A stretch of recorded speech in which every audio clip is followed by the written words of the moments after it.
Intervalometer is a crucial tool for every timelapser. The basic device hasn't changed for years. You can buy some more advanced models made by timelapse enthusiasts, but they're usually quite expensive. And here is MIOPS Remote PLUS, advanced intervalometer with the price range somewhere between classic remotes and more expensive intervalometers. My name is Tomasz Walczak and welcome to Beyond the Time.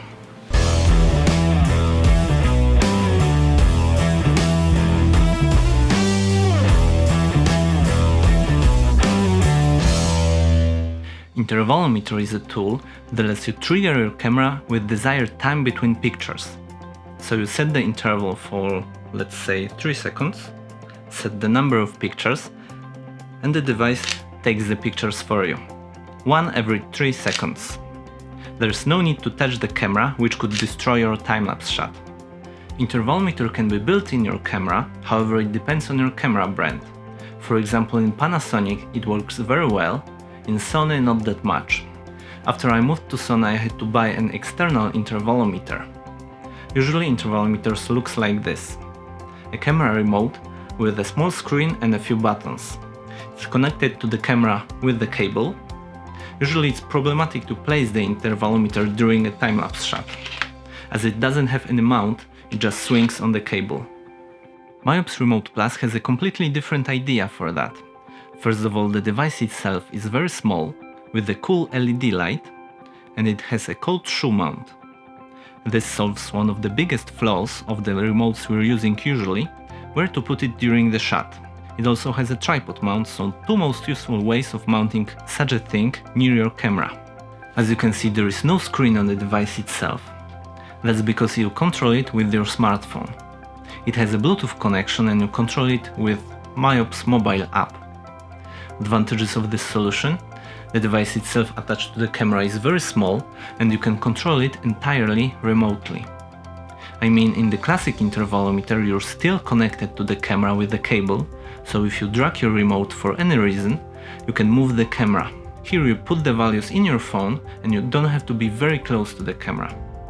Of course, it also uses cable to trigger the camera, but it's mounted to the remote on the cold shoe, not to the phone.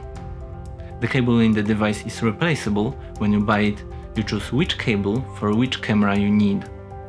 The other advantage is that we have many more options for shooting, but I will talk about it in a minute. I believe that every gear has pros and cons. So what's the advantage of the classic intervalometer? It's a bit cheaper, of course if you're not going for the original product, for example from Canon. The second thing is battery life. Remote Plus has about 24 hours of battery life. It's more than enough for a typical time-lapse shooting day. However, classic remotes can go for months on battery, which makes them suitable also for long-term time-lapses, for example from construction sites. You charge the Remote Plus with provided USB cable, however it's not micro USB or USB-C port, so you'll need to remember to take the cable with you. One more thing to consider with Remote Plus is a smartphone battery. Now you have to charge two devices, not just one. It's not a big deal as we usually have our smartphones charged and you need it just to set up the time-lapse. Once you start the intervalometer, you can disconnect the phone from Remote Plus and the camera will be still shooting. Now we know everything we need about how to handle the device itself.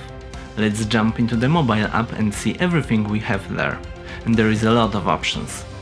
There's one more thing I need to say here. This device is not just an intervalometer or something developed specifically for time-lapse. Advanced intervalometer is one of the options here. I will quickly go through all the options here and then we'll focus on the time-lapse capabilities. There are 18 different features divided into 4 modes: cable release, time-lapse, smartphone sensor modes and device sensor modes. Additionally, we have ND filter calculator and solar calculator, which gives you information about sunrises and sunsets. Cool to have it here. In cable release mode we have everything we can imagine for remote trigger. We can just take a picture, we have self-timer or options for bulb exposure to get exposures longer than you can set in your camera, so usually longer than 30 seconds. There is also HDR mode. Sensor modes are mostly for fast photography. You can use sound or motion sensor to trigger the camera, for example when a balloon blows up. There is an option to use sensor either in the device itself or in your smartphone. It also has an option to detect lightning, which sounds super cool. So let's get back to timelapse options. There are 5 timelapse modes. Basic timelapse is one of the most useful one and you'll use it most often. Here we have a simple screen. You set interval and number of pictures. A cool thing is that we can set interval smaller than 1 second, so you can set half a second interval or 2.5 seconds. It's not something you need daily, but cool to have that option. Regular intervalometer doesn't have that. Now we swipe down and we see our parameters. Tap on them to start the shot. Here we have much more information. We have remaining time, the number of pictures taken until now, interval timer, and option to stop the shot. To prevent from stopping the shot accidentally, we have to unlock the button first. Then we can stop it. That's pretty cool if you ask me. After we start, we can close the app and disconnect it from the camera, and it will still take pictures for you. After you reconnect the app, you have all the data you need for the current shot. That's very nice option. You don't have to drain your phone battery or even stand close to the camera. You can set up the shot and go for a beer. So that's it when it comes to basic timelapse, everything you need. Second option is long exposure timelapse. This is the mode where you set your exposure time in the app. So put the camera into bulb mode. Then you can set whatever exposure you want in the app. This will be useful for time lapses with exposure longer than maximum exposure time in your camera, so maybe some night shots. Other options are the same as in the basic time-lapse mode. Third time-lapse option is bulb ramping mode. It's something that lets you change your exposure smoothly during the shot. You set initial exposure, for example 1 second, final exposure to 10 seconds, and the app smoothly changes the shutter speed time between each frame to reach 10 seconds on the last frame. That's the theory, because I can't imagine a situation in which I would like to use that. For day-to-night transitions, we need to adjust the exposure according to the light change. Here is just guessing game. Maybe we could set auto ISO and try ramping the motion blur to change the shot from very sharp to very blurry. For sure I will test that after we will allow to walk outside and there will be cars to time-lapse. The fourth option here is very unique. It's a road lapse function. If you follow my channel, you know I have a drive lapse tutorial here. This option is a little different.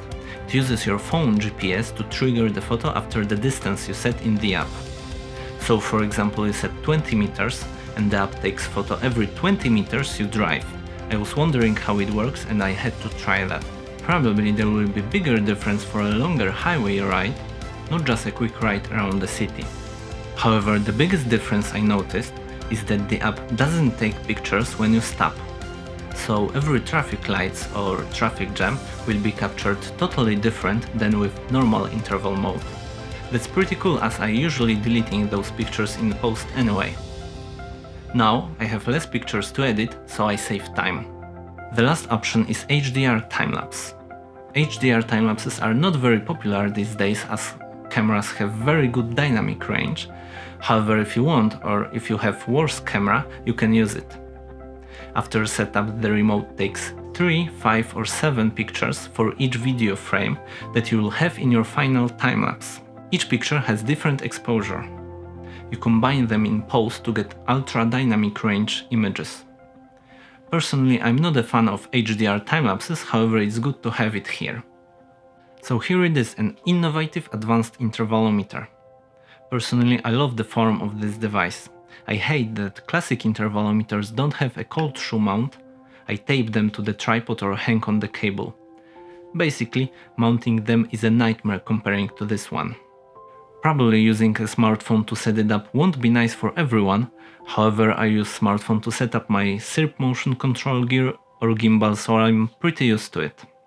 Thank you for watching, you can find the link to this remote in the description. Stay safe guys.